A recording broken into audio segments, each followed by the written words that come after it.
everyone, it's Amethyst Mahoney of Spiritual Badass and creator of the Spiral of Ascension, and I am here with the Magic Up Your Life show today. Yay! That means it's Friday.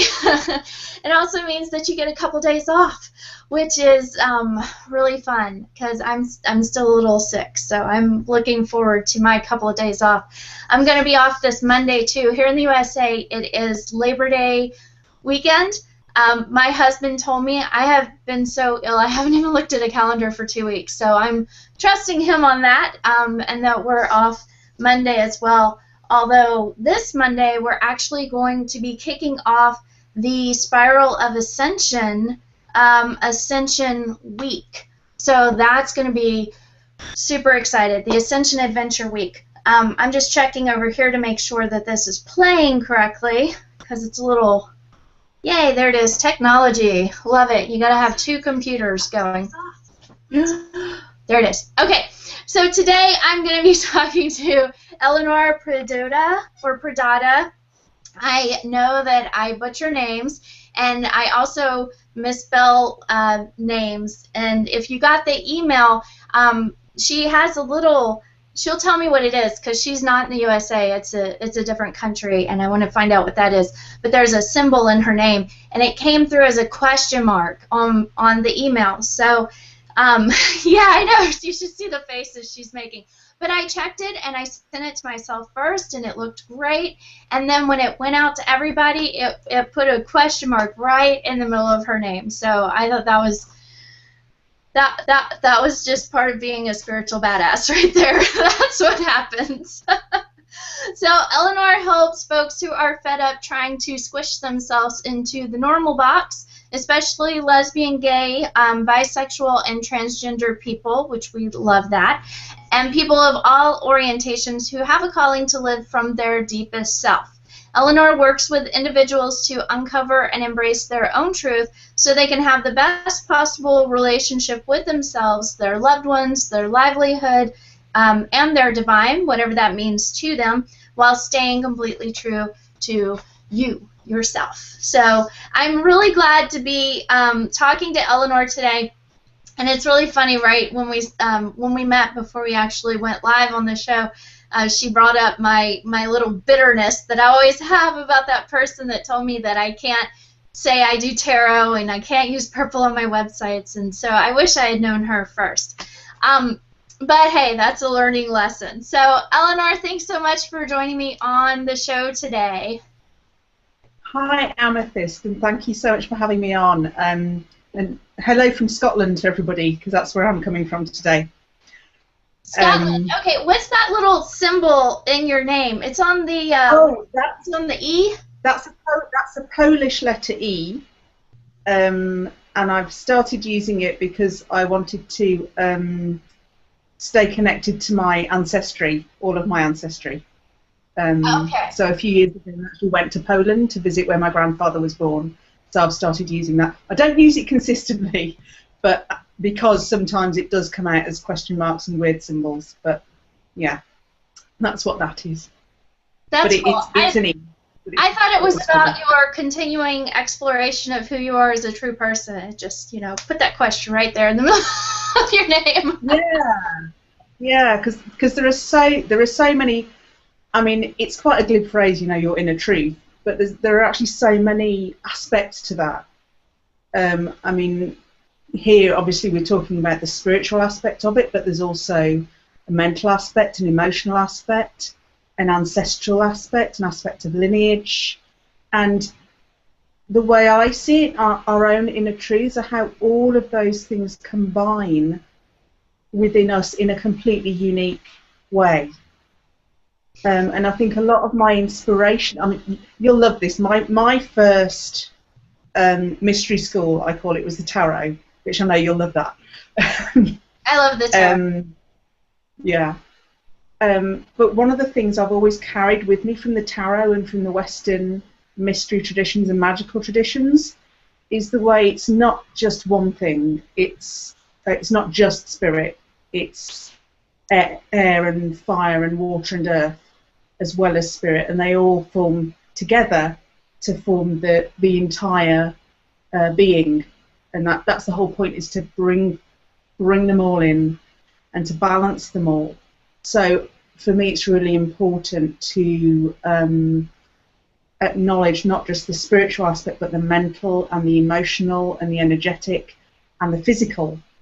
I was watching one of your previous Magic Up Your Life broadcasts, and you were talking about how important it is. You have that lovely phrase, from woo to do, or not just woo but also do. Yeah. And then comes into the physical, and I think that's part of this time at the moment, is all of us who have such a strong sense or a strong desire for spiritual connection, making that not to escape the world, but to actually bring the benefits and the riches of that back into the world. That's my little speech. That's awesome. So, tell me, what we were going to talk about something, but of course something you said makes me want to go on a totally different tangent. So let's do that. This is how I roll. So what you said was that really pinged me, like bad, a bad ping, because I'm exploring like a whole lot of stuff right now, was our ancestral stuff.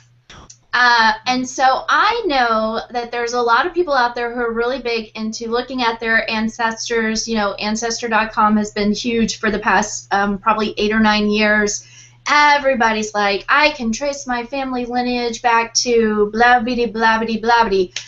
But I don't even know who my real dad is. And I know several other people who are adopted or don't know who their real parents are. So what would you tell someone like that? And and the other thing is, I'm also estranged from my mother's side of the family, and I know a ton of people in our community who, even if they do know who their parents and grandparents are, they've completely chosen to not participate in that family. They've chosen new family, because we talk a lot in the community about family of origin versus family of choice. So if our ancestry is a part of us, which I know it is, how do you reconcile that with someone who either has chosen not to participate in their recent family and or doesn't even know who they are, like lineagely, if that's a word? I'm sure it is, because I said it. Yeah, that's a really good question, and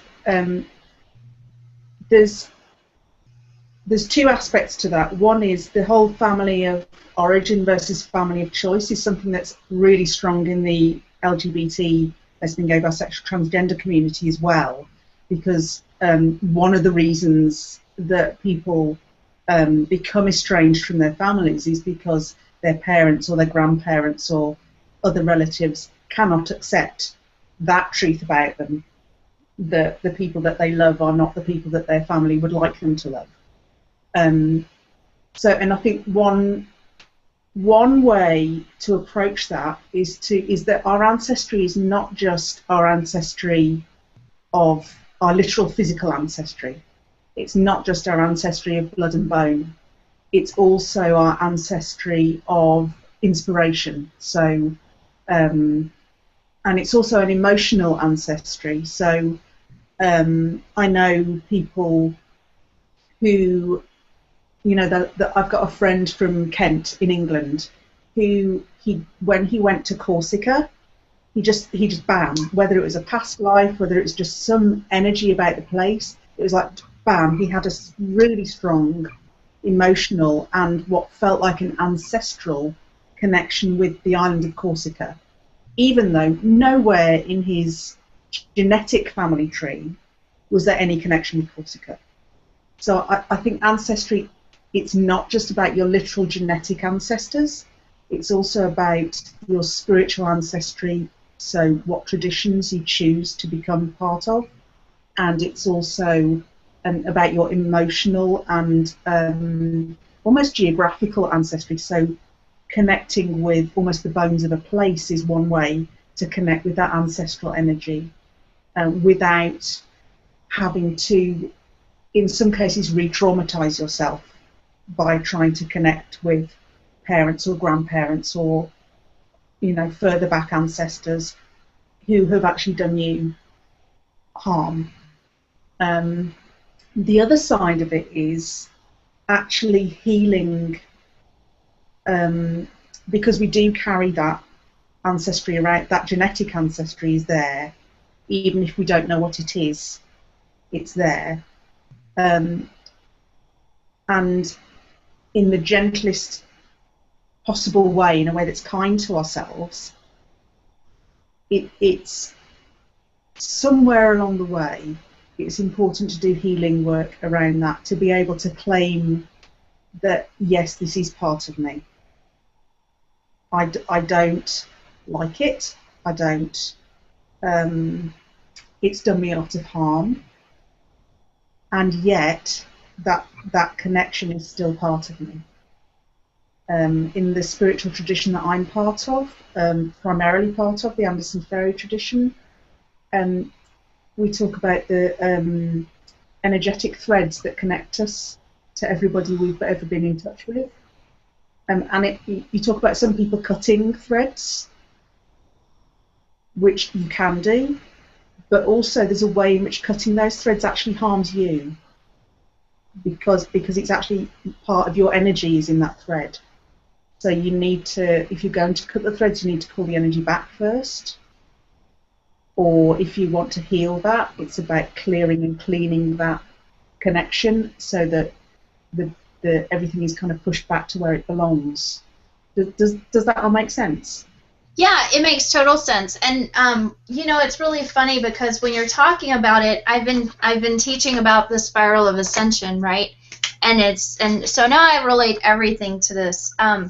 So let's say here's my spiral of ascension. That's a horrible spiral, but like you're talking about dealing with your ancestry stuff to me, which is like way up here. I'm about like right here, so I'll get to that. Yeah, absolutely. Right? You don't need to try and do everything now. Right. Depending on what the position is on past lives, you might have like 5 lifetimes before you need to get to that. And that's really interesting because I was actually thinking about doing a blog post on why I haven't lost the weight that I've been saying for 3 years that I want to lose. I gained like 35 or 40 pounds that I've been holding on to for over 3 years now. And I lost a few pounds, but I've pretty much stayed the same.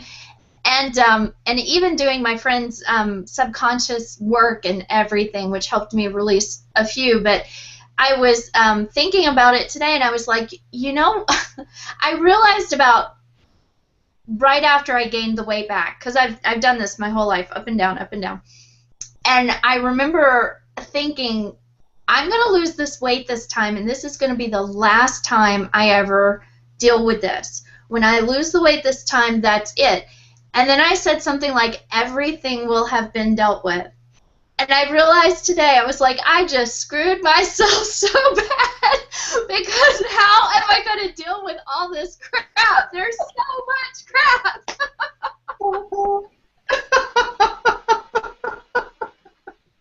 But I think that is our urge, is to want to get it done and to want to get it over with, because it's not.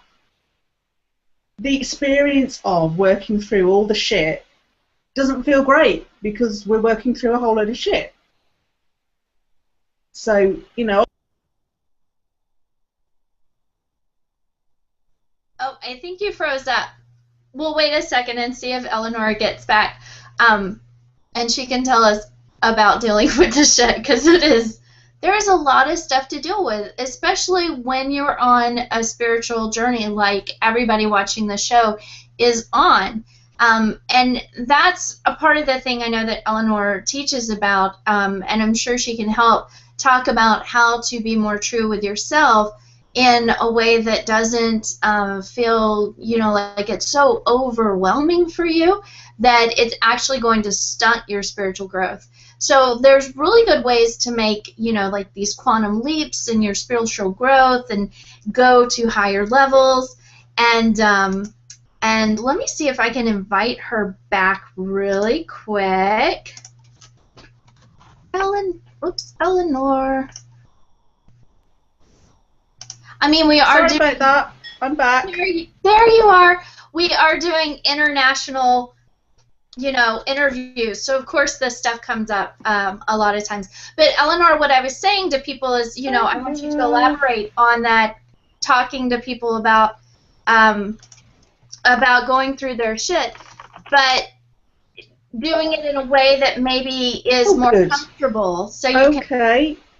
I can see you. I mean, I can see your photo again, but I can't see you. We can see you and hear you. Right. So I'm just using some uncrossing powder because it worked last time. Oh, good. Can you hear now? We'll just do a little jig. Elinor's in Scotland. I mean, oh my gosh.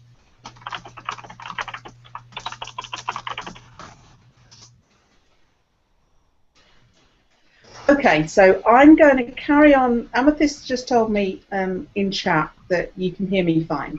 So I'm just going to carry on talking, and hopefully the thing will resolve itself. And if not, Amethyst can close this hangout and reopen another one.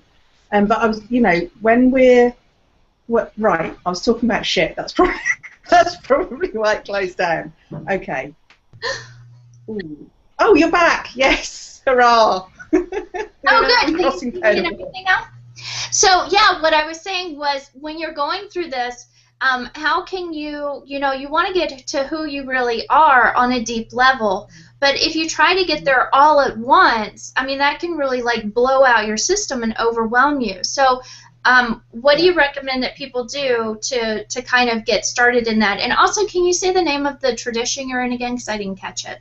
Yeah, okay. So the tradition I'm in is Anderson Fairy tradition, but I don't actually teach that to anybody because I'm just training myself. I always recommend that people start with the physical because that is often the simplest, and if people have had a lifetime of trying to fit themselves into somewhere where they don't fit, or of feeling they have to cover up their true self, it builds up a lot of physical tension. It builds up a lot of mental and emotional tension, but often the easiest way to get at that is through tackling the physical tension. So I always start everything with relaxation, because I think when our bodies relax, it calms down the lizard brain, it calms down our stress response, and then we're in a position to be able to start looking at the mental tension and starting to dissolve that, and to start looking at the emotional tension and starting to dissolve that, because it's actually, our inner truth, our deepest self is always there. That never goes away. It's been with us since before we were born. It'll be with us after we die. It'll be with us in our next life, if we have a next life on this earth. So it's always there. The only thing that we lose is our sense of connection to that self, and our sense of and our experience of that truth about ourselves. Or we lose sight of the goodness of that truth, or of the acceptability of that truth. So what I try to do is help people to remove the blocks that are between their current experience and the direct experience of that true self, of that inner truth. And I always start with physical relaxation, because it feels good. Physical relaxation feels good. There's no scary, there's no reliving trauma. Occasionally when people physically relax, the trauma that's in their muscles comes out, but usually it's more of a relief and a release. So I'd start with physical relaxation, because it's actually the gentlest, even though people think of it as being the furthest away from the spiritual, it's actually the gentlest way to start removing blocks. because you don't have to directly face any of your beliefs about yourself, or your beliefs about spirituality, or your beliefs about what being human means. And you don't have to face directly any of your emotional baggage that you've picked up over a lifetime or over several lifetimes. So it's a gentle way to introduce people to start gently sloughing off those layers of blocks, and then start looking at the mental level. And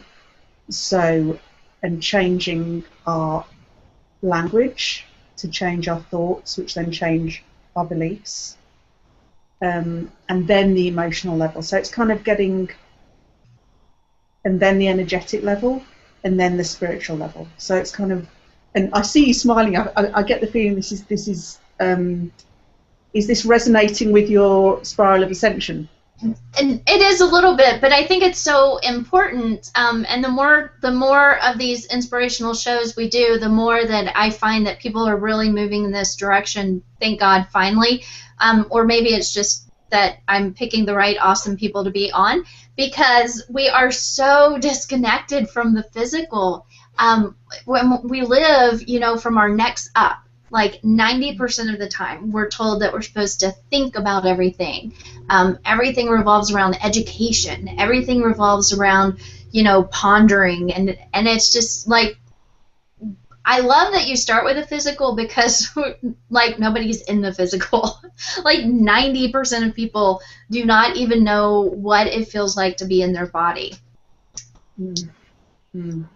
And I think until you'll find this in if you actually go deeply into a lot of the Western mystery traditions, you'll find this that actually you can't ascend, you can't progress spiritually until you really connect with your body and with the physical, and really honor and respect and offer gratitude and appreciate your physical body, the fact that this is how I'm here. Without my physical body, I couldn't be on a spiritual journey, not on this spiritual journey, because this is the spiritual journey of somebody embodied. Its incarnation is such a huge gift that we have been taught to reject and denigrate and to find scary. And I think a lot of people do find being fully in their bodies very scary, because when you're fully in your body, you're fully connected to your emotional body and your energetic body. And we're not taught how, not only are we taught to not be embodied, we're not just not taught how to be in a physical body, we're not taught how to be in an emotional body, or how to be in an energetic body. It's like, well, you can be mental and you can be spiritual. And that's, That's it. That's it. Yeah. Yeah, and that's another reason I start with the physical, is to kind of get past that idea that being spiritual is not being, that whole Descartes, I think therefore I am, that whole split between the body and the mind. And so many spiritual people have a real hunger to heal that split, but they try to heal the split by going completely into the mind and the spirit. And you can't heal a split by reinforcing the split. Right. That's what we were talking about in the community yesterday, when I said, everybody is out there, not everybody, I mean, obviously you're not, but there's a lot of people out there saying, you can't feel certain ways, like being sad is bad, or being angry is bad, and it's just, I mean, I laugh about it now, but for years I've pushed back my emotions, and it's only been the last couple of years that I've really started to learn to be in my body and experience them. And when I talk to clients or talk to other people in the community, for the most part, I do fingerprint or hand analysis sometimes, and I'll say, well, you're in the school of love, and it's really about being in your heart and being in your emotions. And people say, I don't know how to do that. Yeah, they really do not know, and I didn't either. The first couple of months that I was trying to figure out how to make the connection, Every day I would get up and I would write, I feel whatever the emotion was. And I had a list of emotions to choose from so that I didn't write a thinking thought, because that's what most people do. Well, I feel like it's going to be a good day today, or I feel like I'm really have a lot of energy. I'm like, that's not an emotion. So I had a list, and then I had a printout from online of people's faces that had that emotion under it. So sometimes I would pick the feeling and then go look for the face and circle it, or sometimes I didn't know, and so I would just go look for a face and then read the feeling and be like, well, I guess so, you know, because we have no idea. And outside of when I was a psychologist working with people with developmental disabilities, I don't know when they teach that, ever. Yeah. No, I mean, there is a move, I mean, certainly in Scottish primary schools, which is like 4 to 7, they actually teach emotional literacy. That's part of the curriculum now. But it's a very recent addition. I'm so glad for it, because, I mean, I've been doing this work for, goodness, 25 years, and I still have times when I haven't got a clue what I'm feeling.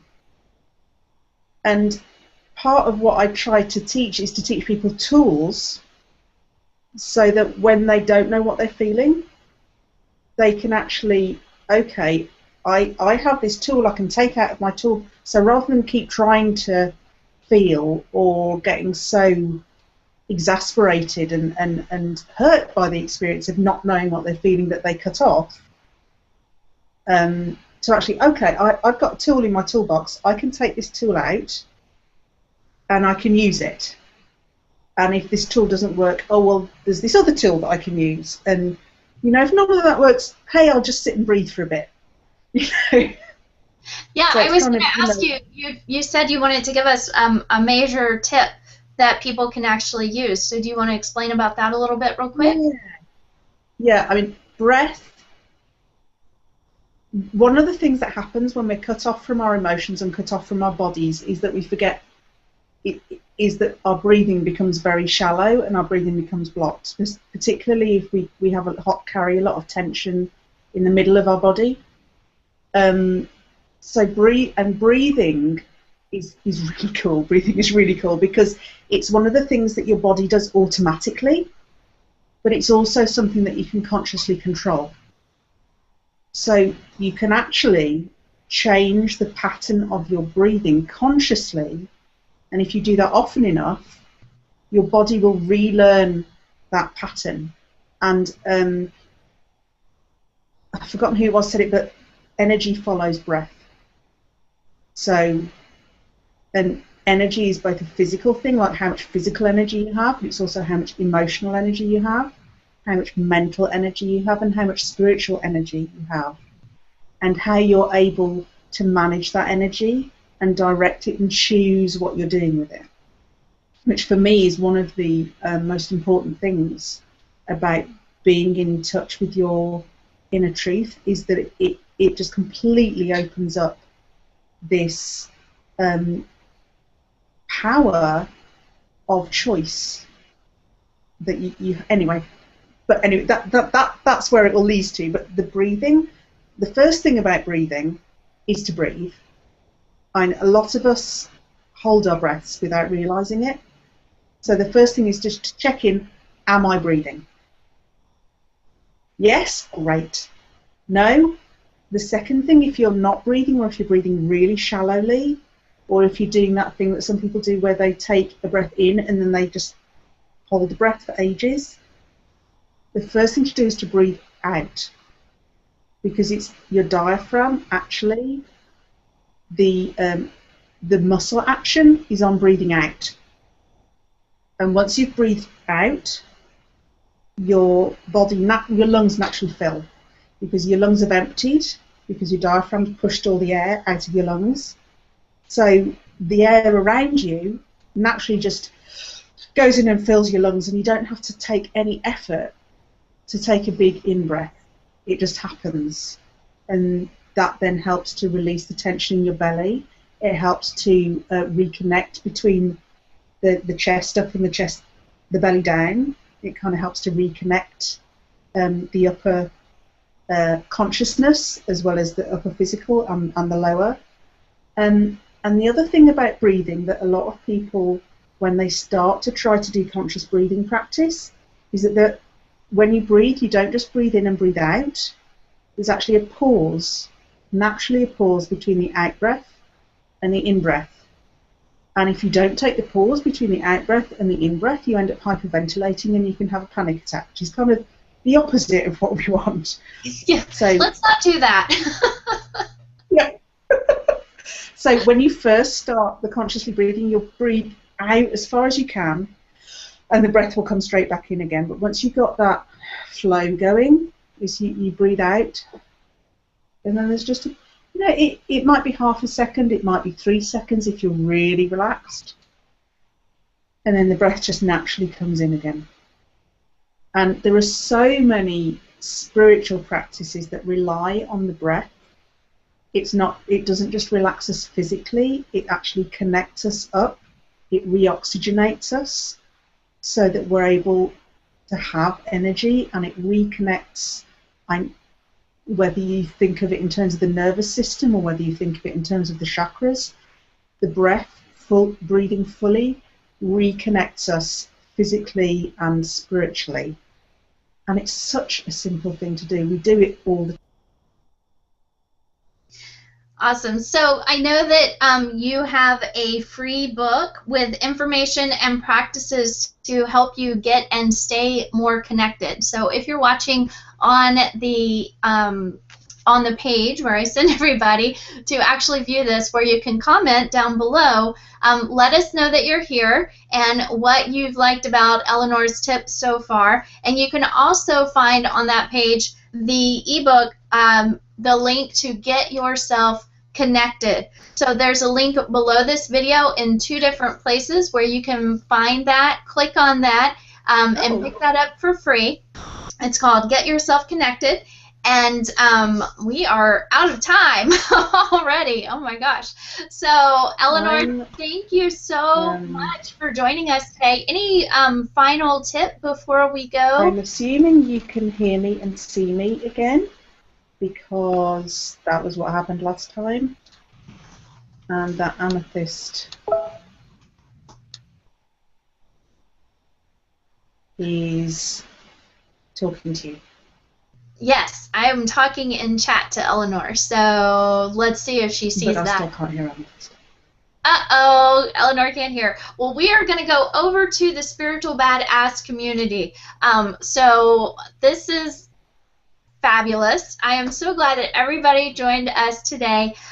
No worries about this is what happens with technology. Also, there's been solar flares yesterday, and I heard in several groups. I know Steffi Vendarendonk was talking in the Vibrational Chameleon group about moon energy and stuff. Okay, any last tip? Yes, about how technology was just going nuts. So let's see if Elinor has the last tip. Right. Wherever you're at, whether you feel you need to focus, whatever aspect of yourself you feel you need to focus on, whatever you feel your blocks are, the most important thing is not to stress out about it. Just let yourself relax, because the more you relax, the more things will flow. And it's okay. It's okay. Wherever you're at on your journey to connect with your truth, on your spiritual journey, on your magical journey, you're in the right place. And I totally agree with that. And we're going to be talking about that also in the Spiral of Ascension. But if you want to learn more about how Elinor can help you and get more connected, be sure to pick up your guide. We're going to head over to the Spiritual Badass community. So I will see you there, and I will see you next week. Bye, everybody. Thanks, Elinor. Thanks. Bye.